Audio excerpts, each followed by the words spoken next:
system and try to find the vulnerabilities before a black hat hacker does. Okay, highly skilled in IT. Like when you say you are trained in India, then it means you are the best. Because no system is 100% secured. Okay, all these things, technology. India is very advanced, one of the best in the world. So what's up, guys? Today we're coming with another podcast on ethical hacking.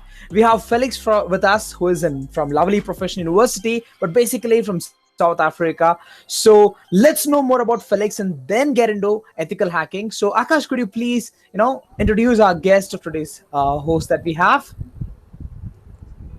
Felix Bentel is a cybersecurity analyst, ethical hacker, security researcher, penetration tester, bug bounty hunter.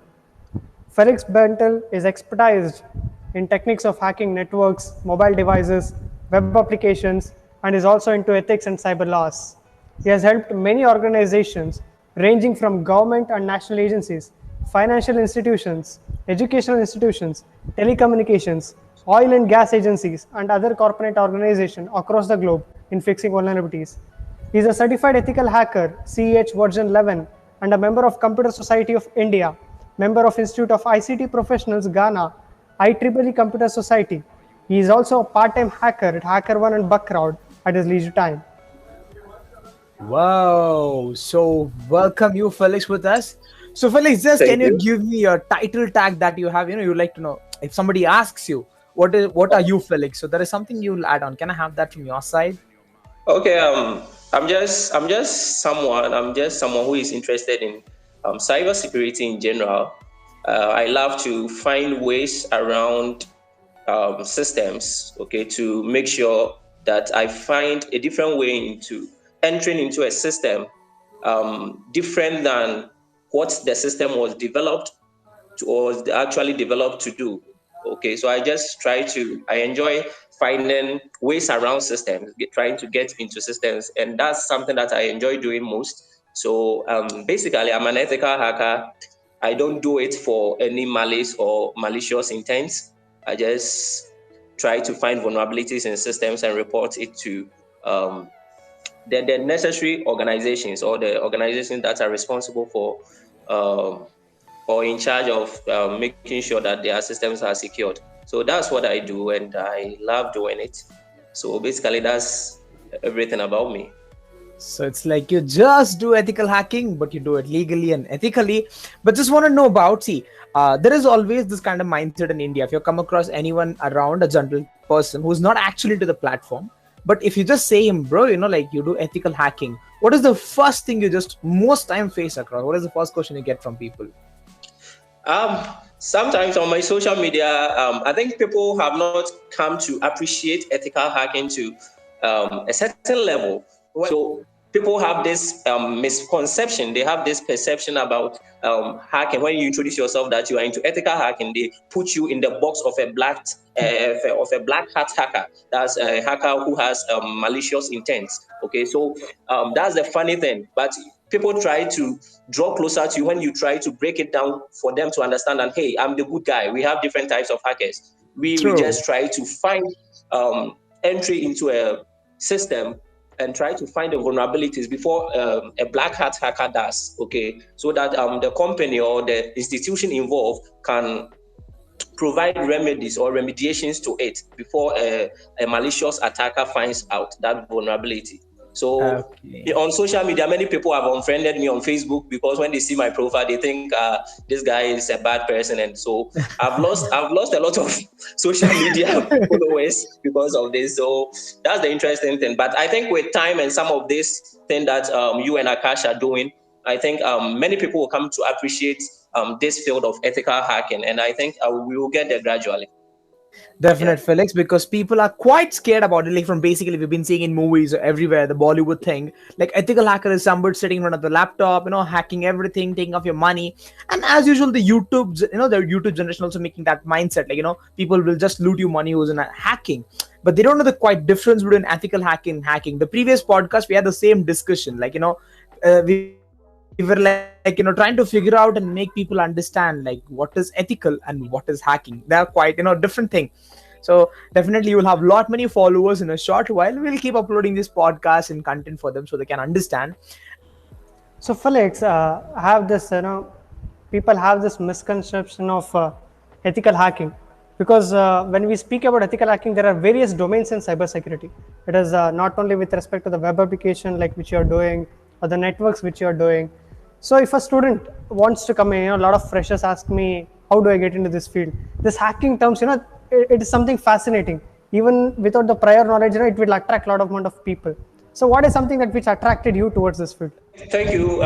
My introduction into ethical hacking was is something that is very interesting. I was duped online, okay, and I was duped online. I was a kind of a phishing attack, and I was through that I was duped. I was duped of some few dollars. So I decided that no, I have to learn this kind of thing so that I can first protect myself, know how these black hat hackers operate, to first protect myself, to also help protect my family and my friends, and then later spread out this knowledge to the general public so that everybody can be safer online. We can create an online or cyber safety for everybody who accesses the internet.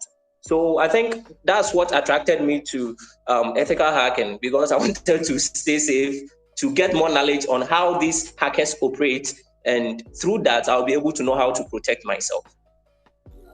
That's great. So Felix, we have been hearing about, people being, there's some black hat hackers, right? Who are the negative characters in the society. But have you ever come across some black hat hacker at the same time when you're studying and you're trying to improve the website, and there is some other person trying to get into the web application? Has that ever happened to you online, or somebody you just had a conversation while doing that, something like that? Thanks for the question. I think in the field, it has happened to me once. There was an insider. The attack was coming from the inside of the organization. So it was an insider attack. And when I realized it, I confronted the people. It was actually coming from the IT guys in the organization. So I confronted them, and because of that, it created some kind of ethical issues. Because one, they told me they will lose their job in case I make a complete report that indeed the attack was coming from inside. So it was kind of a dilemma for me. I didn't really know what to do. So I just had to abandon the project. Like, I just decided that I won't go further with the contract. So I had to abandon it. And because that was my first time I actually came into contact, like in my line of work, into contact with people like that. So I wouldn't qualify them as black hat hackers, but they are just ethical hackers who are using their skills for malicious intent. They are not actually black hats, as in the black hat, but they are normal ethical hackers who are using their skills for a bad purpose. So basically, they are grey hat hackers. Okay, so you have this gray and black. I mean, in between, people who are like, sometimes on the negative side and sometimes on the positive side. They have like two colors when they work, right? Yeah, that's good, man. So, okay, so now I would like to ask you something okay, so people say like you can snoop into somebody's personal account. I mean, there are people in industry, people are in sports. They have these blue ticks. Is it really easy to get into their websites and their personal Instagram accounts and then try to find out their passwords? Is it really possible? Yeah, everything is possible. In hacking, even in security, everything is possible, because no system is 100% secured. Okay, so there is always a way around systems, and because of that, always there is a way around systems. But it's either for you to know how to do it. Okay, it's up to you to know how to do it. That's why we have different levels. Even in ethical hacking, we ethical hackers, there are people who are more skilled than I am. Akash is very good, and we have many people out there who are very skilled. Okay, so depending on the level, the skill level of the hacker, he will be able to know that at this with this security at this security level of the system that he or she is trying to access, will he be able to penetrate it? So maybe I will come into a system, I will not be able to penetrate or find any way around it. Akash would come, because probably Akash is more skilled than I am. He will be able to do the same thing that I couldn't do. Okay. So Yes. sometimes it's like you cannot find out the loopholes, but some other person can find out the loopholes. It depends upon the way we have experience, you mean? Yes, and the skill level of the person. Oh, yes. That's good. Mm-hmm. And again, it depends on the psychology. How the target person understanding the psychology, using their own mindset against themselves. So that also plays a major role while hacking someone's social media account. Yes, and for the social media too, I think social engineering really comes to play because many people on social media, they are not security inclined. They are just using social media just to go and post, like, and also share their videos.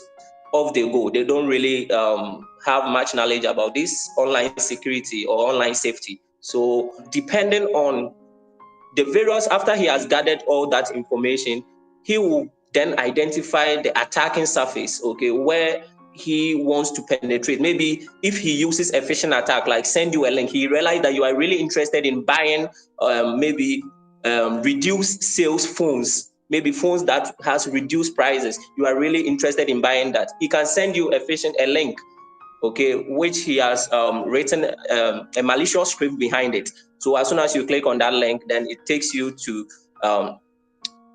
something to log in where he can harvest or steal your credentials, your login credentials, something like that.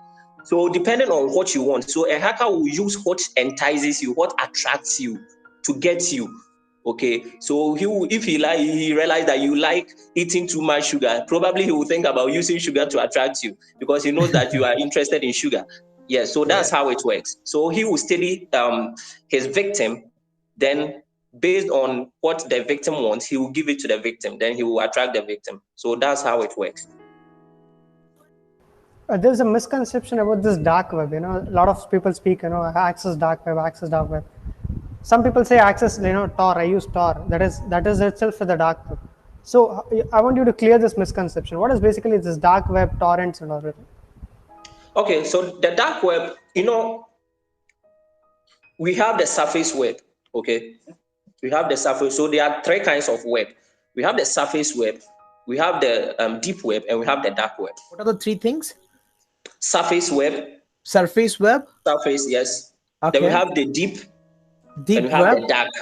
And then the dark web. Okay, so where do all we normal people use? Is it on the surface web? We use all in surface web. Yes, surface web. That's great. Okay, cool. Yeah. So the surface web, you are able to access everything, almost everything that we've been using online. We are accessing it on the surface web.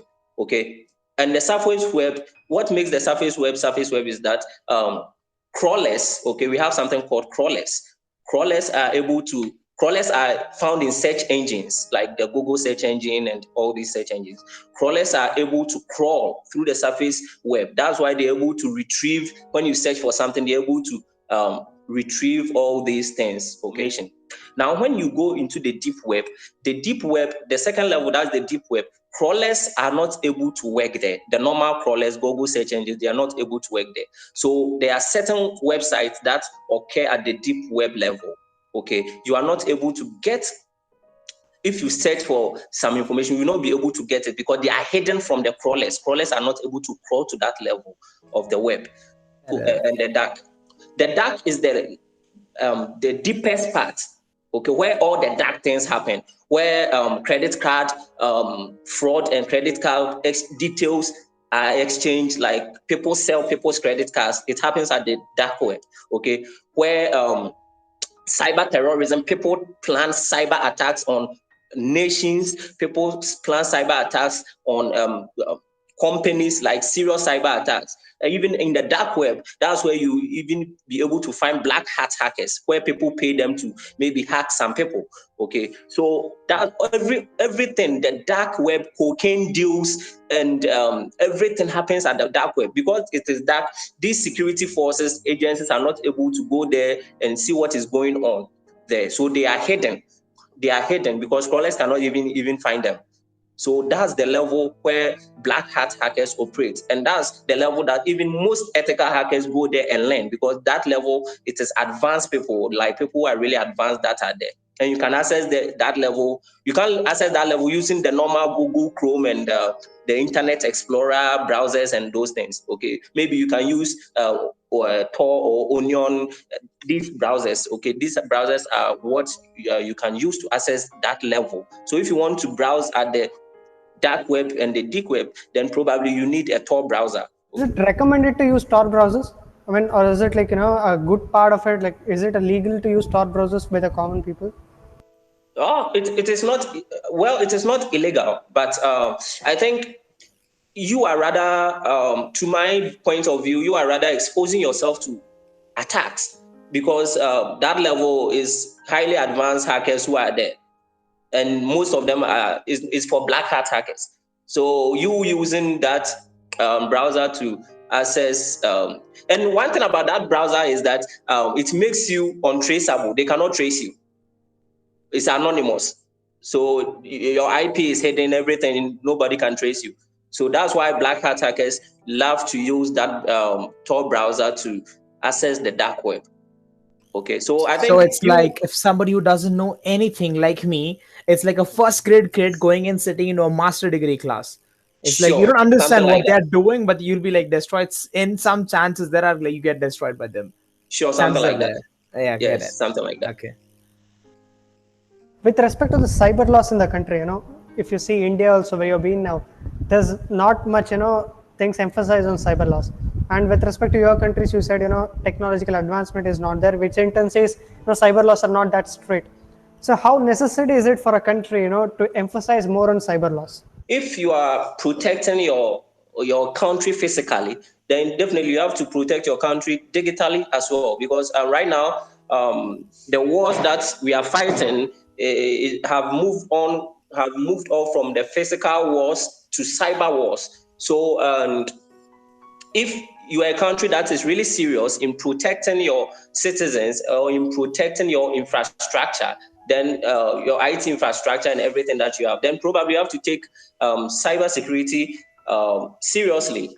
And I think my country has done something that is very impressive. Last year, December, is it November, December, there about the ending of last year, they launched, they passed this bill into a law, the Cybersecurity Act. So they've been able to pass that law, Cybersecurity Act, and I think that's a beautiful step. Okay, because at least we have a Cybersecurity Act, a law that will govern the whole operations of cybersecurity in the country. So I think gradually we'll get there.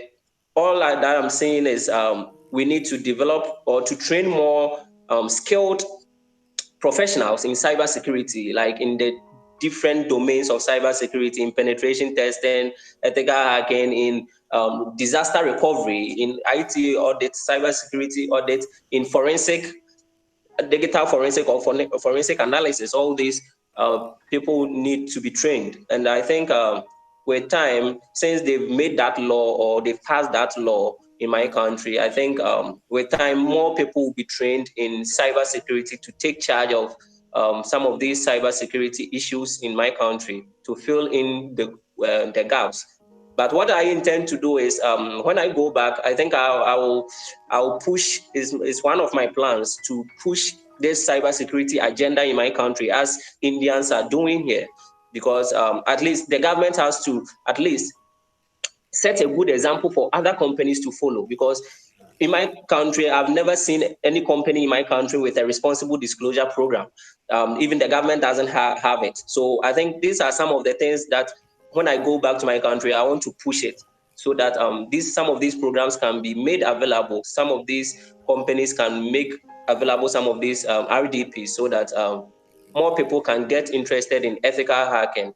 So basically, these are some of the ideas that I have going forward. I think we will get there, though we are not on the level of India when it comes to technology and all these advancements yet. Okay, so many people graduate and they are not even able to write a single line of code. Maybe they are computer science students, but they've graduated. If you ask them about any theoretical computer science theory, they will be able to say it, but they cannot even program. They cannot even write a single line of code. So that's the kind of issue there. So and that's the main reason why I came to India for my master's. So because at the undergraduate level, I couldn't get much, although I did IT at the undergraduate level. I realized that I couldn't program well. And I didn't even understand programming logic and all these things. So I think that's the problem in my country's education system, where students are trained to be rote learners. Rote learners, I mean, they're able to, read and reproduce whatever they've read, exactly the same thing. They can recite it to you as if they are reciting the holy books. They can recite it to you. Okay, so but they cannot practice whatever they've learned. They cannot apply it. They are not able to.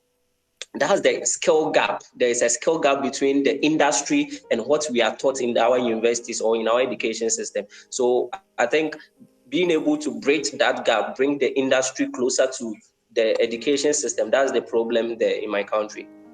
To be frank, Felix, like this thing is even in India. It's not like, everyone knows about coding platforms. I would like to tell you, I'm from a computer science background. And back I did my BCA, that's a Bachelor of Computer Applications. But when it comes to technicality, knowing about networks, knowing about web application, there is nothing I know. So sometimes what happened, the education system is like most over in country in India or in South African countries or the Nigerian countries. Like I have lot many people where I have spoke about the education system. They say the same thing. The education system is only to complete your syllabus, focus on exams, get your good marks. You learn or you don't learn, doesn't matter. That's how the education system is lacking in many areas. So it's not only in your country, but yeah, we do have this drawback in our country. Not every kid learns about coding. So Akash is from a technical background.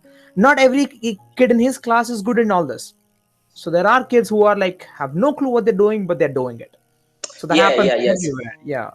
Yes, I'm looking. I was looking at the percentage because since I came here, I think it's not just about the coding aspect, okay, but being able to actually apply, even if you don't know coding, maybe there is a certain domain that someone knows. It's not like knowing all the computer science is very broad. You can't know everything. Sure. So being able to at least know something about your space, at least the basic knowledge to get you into the job, okay, the basic skill to get you into.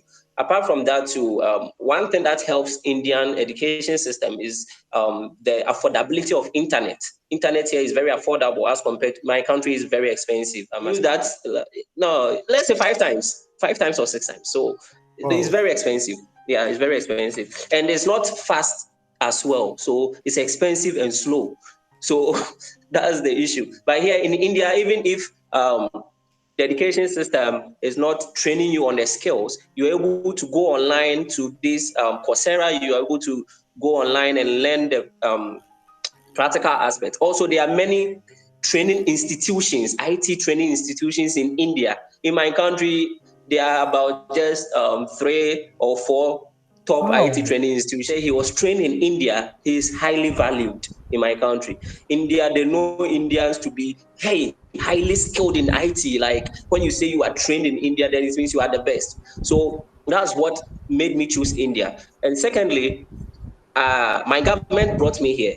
Okay, I won a scholarship from my government to come and study here.